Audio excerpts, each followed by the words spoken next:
سنو کہانی میں آپ کو خوش آمدید۔ تو چلیے بڑھتے ہیں اپنی آج کی کہانی کی طرف۔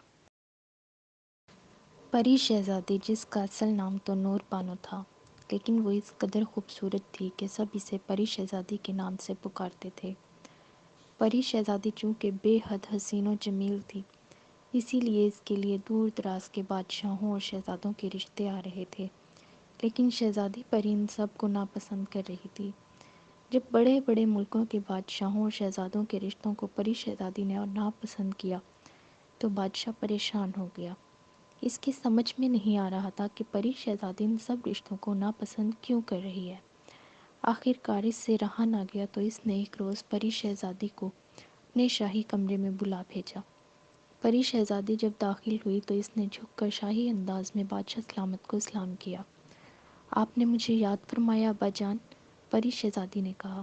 ہاں بیٹی، ادھر آؤ ہمارے پاس، ہم نے تم سے ضروری باتیں کرنی ہے۔ بادشاہ سلامت نے سنجیدگی سے کہا اور کمرے میں موجود مستند پر بیٹھ گئے۔ ان کے قریب ایک زرنگار کرسی پڑی تھی۔ پری شہزادی اس کرسی پر بیٹھ گئی۔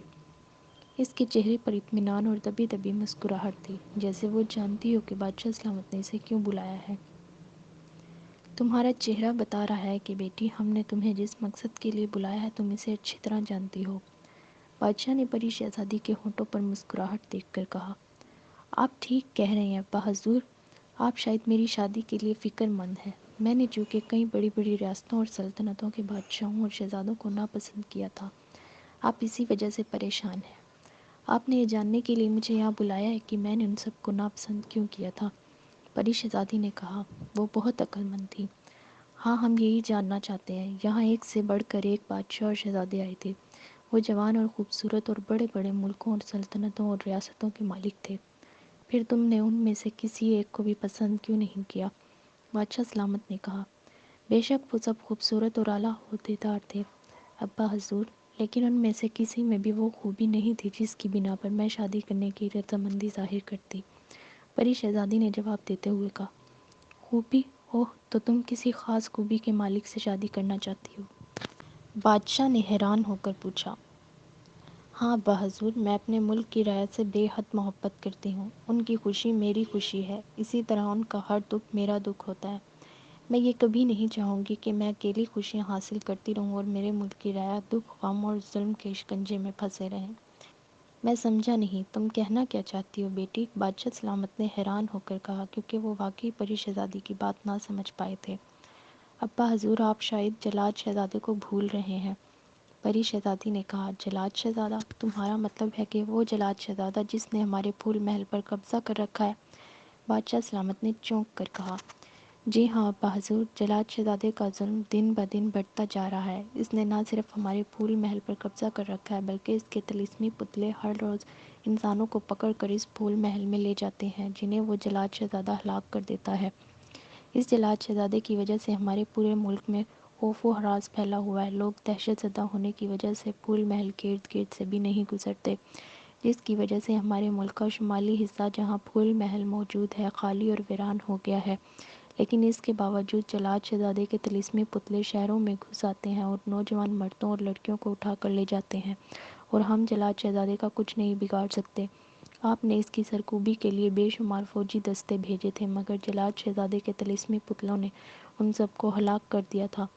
جلاد شہزادہ اصل میں ایک طاقتور جادوگر ہے۔ اس کے بارے میں آپ نے شاہی نجومی سے بھی حساب کتاب لگوایا تھا، تو شاہی نجومی نے کہا تھا کہ ایک جلاد شہزادہ ایک خوفناک جادوگر اور ایک انتہائی طاقتور انسان ہے، جو ہر روز 10 انسانوں کو مار کر ان کا خون پی جاتا ہے۔ جلاد شہزادہ اپنے جسم میں جنوں اور دیوتاؤں کی طاقت بھرنا چاہتا ہے تاکہ وہ پوری دنیا پر حکومت کر سکے اور اس پر دنیا کا کوئی ہتھیار اثر نہ کرے، اور شاہی نجومی کے کہنے کے مطابق اسے 1 سال تک ہر روز 10 انسانوں کو ہلاک کر کے ان کا خون پینا ہوگا۔ شاہی نجومی نے یہ بھی بتایا تھا کہ جلاد شہزادے کی ہلاکت کسی ملک کے شہزادے کے ہاتھوں ہوگی، ایسے شہزادے کے ہاتھوں جو انتہائی نیک دل، رحم دل اور عبادت گزار ہوگا۔ شاہی نجومی نے کہا تھا کہ اس شہزادے کی نشانی اس کے دونوں ہاتھوں کی ہتھیلیوں پر ستارے جیسے بنے ہوں گے 2 تل ہوں گے۔ اس ملک میں آئے گا اور پھول محل میں جا کر جلاد شہزادے کو ہلاک کرے گا، اور اس سے میری شادی ہوگی، جب کہ ان بادشاہوں اور شہزادوں میں سے کسی کے ہاتھوں پر ستاروں جیسے تل نہیں تھے۔ پری شہزادی نے بڑی تفصیل سے بات بتائی۔ اوہ ہاں، یہ بات تو ہم واقعی بھول گئے تھے۔ شاہی نجومی کے کہنے کے مطابق تمہاری شادی کسی اور سے ہو ہی نہیں سکتی۔ بادشاہ سلامت نے اس بات میں سر ہلاتے ہوئے کہا۔ بس تو پھر آپ بھی اس شہزادے کا انتظار کریں، میں بھی اسی کا انتظار کر رہی ہوں۔ جب تک جلاد شہزادہ ہلاک نہیں ہو جاتا، ہماری رعایا کو اس کے ظلم سے آزادی نہیں مل جاتی، میں شادی کیسے کر سکتی ہوں؟ پری شہزادی نے کہا تو بادشاہ سلامت خاموش ہو گئے۔ ظاہر ہے وہ اس شہزادے کے انتظار کے سوا اور کیا کر سکتے تھے، چنانچہ انہوں نے پری شہزادی سے مزید کوئی بات نہ کی اور اسے جانے کی اجازت دے دی۔ پھر کئی روز گزر گئے۔ اب بادشاہ سلامت صرف ان شہزادوں سے ملتے تھے جو دور دراز سے آتے تھے۔ بادشاہ سلامت سب سے پہلے ان کے ہاتھ دیکھتے تھے، پھر ان پر ستاروں کے نشان والے تل نہ پا کر وہ بڑی ہی خوبصورتی سے انہیں ٹال دیتے تھے۔ ایک روز بادشاہ سلامت دربار سجائے بیٹھے تھے کہ وہاں ایک خوبصورت نوجوان آ گیا۔ اس کا لباس بے حد شاہانہ تھا، وہ کسی ملک کا شہزادہ ہی دکھائی دے رہا تھا۔ اس نے آگے بڑھ کر بادشاہ سلامت کو شاہی انداز میں جھک کر سلام کیا۔ کون ہو تم نوجوان اور کہاں سے آئے ہو؟ بادشاہ سلامت نے کہا۔ میرا نام احمد یار ہے بادشاہ سلامت، اور میں ملک تاتارستان کا شہزادہ ہوں، خوبصورت نوجوان نے جواب دیا۔ ہو نہ ہو تم بھی یقیناً ہماری بیٹی پری شہزادی کے رشتے کے لیے آئے ہو، بادشاہ سلامت نے کہا۔ نہیں بادشاہ سلامت، میں پری شہزادی سے شادی کے لیے نہیں آیا، شہزادہ احمد یار نے کہا تو بادشاہ سلامت چونک پڑے۔ کیا کہا تم نے؟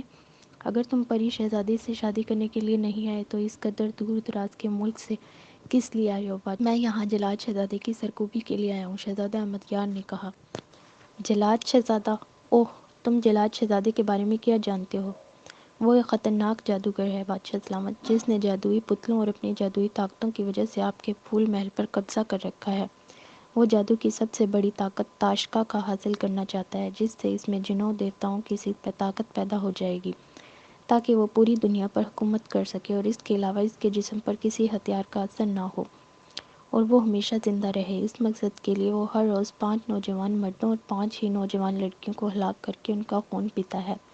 وہ چونکہ انسانیت کے خلاف کام کر رہا ہے اور اس سے انسانیت کو شدید خطرہ ہے، اسی لیے اس خونخوار انسان کو ہلاک کرنے کے لیے میں یہاں پر آیا ہوں، شہزادہ احمد یار کہتا چلا گیا۔ لیکن تمہیں یہ سب باتیں کیسے معلوم ہوئی؟ ہمارے ملک میں اللہ والے ایک نیک بزرگ رہتے ہیں، انہوں نے مجھے جلاد شہزادے کے بارے میں بتایا اور اس کو ہلاک کرنے کا حکم دیا تھا۔ انہوں نے مجھے جلاد شہزادے کو ہلاک کرنے کا طریقہ بتا دیا ہے۔ میرے گلے میں ایک تسبیح ہے جس کی وجہ سے جلاد شہزادے کے طلسمی پتلے یا اس کا کوئی بھی جادو مجھ پر اثر نہیں کر سکتا۔ مجھے بس آپ کی تلوار کی ضرورت ہے۔ نیک بزرگ کے کہنے کے مطابق جلاد شہزادے کا مقابلہ آپ کی تلوار سے ہی کیا جا سکتا ہے، کیونکہ آپ کے پاس موجود تلوار بھی اس نیک بزرگ کی ہے جو آپ کے دادا تھے اور انتہائی نیک اور عبادت گزار تھے۔ اس تلوار سے انہوں نے کئی شیطان جادوگروں کو بھی ہلاک کیا تھا، شہزادہ احمد یار نے کہا تو بادشاہ سلامت کی آنکھوں میں بے پناہ چمک آ گئی۔ بادشاہ سلامت نے شہزادہ احمد یار کے دونوں ہاتھ دیکھے تو انہیں اس کی ہتھیلیوں پر 2 تل بھی نظر آ گئے جو ستاروں جیسے بنے ہوئے تھے۔ اب بادشاہ سلامت کو یقین آ گیا کہ شہزادہ احمد یار ہی وہ شہزادہ ہے جو جلاد شہزادے کو ہلاک کر سکتا ہے اور جس سے پری شہزادی کی شادی ہو سکتی ہے۔ بادشاہ سلامت نے پری شہزادی کو بھی وہاں بلا لیا تو اسے یہ سن کر بے حد خوشی ہوئی۔ بادشاہ سلامت نے احمد یار کو اپنی تلوار دے دی اور شہزادہ احمد یار بادشاہ سلامت کی تلوار لے کر پھول محل کی طرف روانہ ہو گیا۔ پھول محل کے قریب شہزادہ احمد یار کے سامنے بے شمار طلسمی پتلے آئے جو سیاہ بد شکل اور انتہائی خوفناک تھے۔ انہوں نے شہزادہ احمد یار پر حملے کیے، مگر شہزادہ احمد یار پر ان کے حملوں کا کوئی اثر نہ ہوا، کیونکہ اس کے گلے میں نیک بزرگ کی دی ہوئی تسبیح تھی۔ پھول محل کے دالان میں ہی شہزادہ احمد یار کو ایک دیو قامت اور انتہائی طاقتور نوجوان دکھائی دیا۔ اس کے سر کے بال بے تحاشا بڑے ہوئے تھے اور وہ دیکھنے میں انتہائی طاقتور پہلوان نما نظر آتا تھا۔ اس کے ہاتھ میں ایک بڑی سی تلوار تھی۔ تو تم ہو شہزادہ احمد یار جو مجھے ہلاک کرنے کے لیے آئے ہو؟ جلاد شہزادے نے شہزادہ احمد یار کی جانب خونی نگاہوں سے دیکھتے ہوئے کہا۔ اس کا اندازہ ایسا تھا جیسے اسے پہلے ہی سے شہزادہ احمد یار کے وہاں کے آنے کی اطلاع مل گئی ہو۔ اگر تم جلاد شہزادے ہو تو پھر تم نے ٹھیک سنا ہے، میں واقعی یہاں تمہاری ہلاکت کے لیے آیا ہوں۔ تو پھر تمہیں یہاں تمہاری موت کھینچ لائی ہے، میں تمہارے ٹکڑے کر دوں گا، جلاد شہزادے نے کہا، اور پھر وہ اچھل کر شہزادہ احمد یار کے مقابلے پر آ گیا۔ شہزادہ احمد یار نے اس کی تلوار کا وار اپنی تلوار پر روکا اور پھر سارا محل تلواروں کی چھنکاروں سے گونج اٹھا۔ جلاد شہزادہ پوری قوت سے شہزادہ احمد یار پر حملے کر رہا تھا، مگر شہزادہ احمد یار بھی ماہر شمشیر زن تھا۔ ایک بار جو جلاد شہزادے نے شہزادہ احمد یار کے سینے پر لات ماری تو شہزادہ احمد یار اچھل کر پیچھے ایک دیوار سے جا ٹکرایا۔ ایک لمحے کے لیے اس کی آنکھیں بند ہو گئی، مگر دیوار سے ٹکراتے ہی وہ اچانک اچھلا جیسے اس کا جسم ربڑ کا بنا ہو وہ اٹھتا ہوا جلال شہزادے کی طرف آیا۔ اس نے فضا میں کلا بازی کھاتے ہوئے اچانک تلوار والا ہاتھ گھمایا تو جلال شہزادے کی گردن اس کے تن سے جدا ہو کر دور جا گری۔ اس کا بے سر کا دھڑ خون کے فوارے چھوڑتا ہوا زمین پر گر گیا اور وہ دیکھتے ہی دیکھتے ساکت ہو گیا۔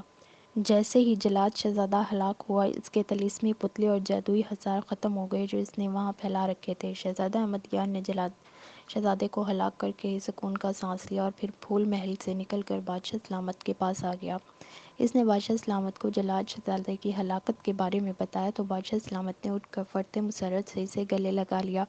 پری شہزادی بھی شہزادہ احمد یار کی بہادری سے بے حد متاثر ہوئی تھی۔ پھر بادشاہ سلامت نے پورے ملک میں شہزادہ احمد یار کی رضامندی سے اس کی اور پری شہزادی کی شادی کا اعلان کر دیا۔ اس اعلان سے شہزادہ احمد یار اور پری شہزادی بہت خوش ہوئے۔ ہمارے چینل کو سبسکرائب کریں اور کمنٹ سیکشن میں اپنی رائے سے ضرور آگاہ کیجیے۔ شکریہ۔